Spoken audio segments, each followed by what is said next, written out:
Hello, everyone, and welcome to our exciting series on Canva AI for design. In this first part, we're going to show you how to create stunning designs with the power of artificial intelligence. Say goodbye to manual design and boring templates. Let's dive right in.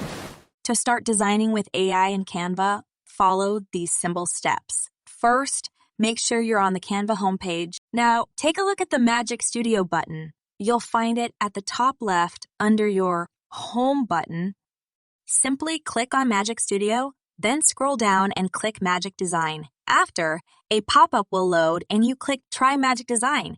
In the search bar, write, for example, Artificial Intelligence and choose Artificial Intelligence aimed YouTube banner.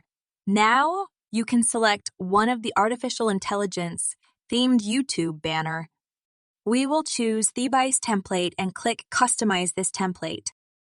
We select the AI robot image and click Edit Photo. On the left side, under the Effects button, you will find all the new Magic Studio cool tools.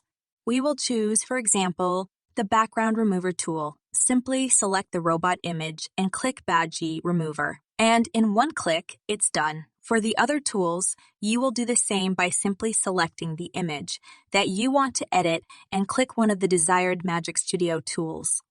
And there you have it, a quick overview of how to access Magic Studio in Canva and choose the Magic Design tool. Don't forget to like and subscribe so you don't miss any of the upcoming parts of our Canva AI for Design series.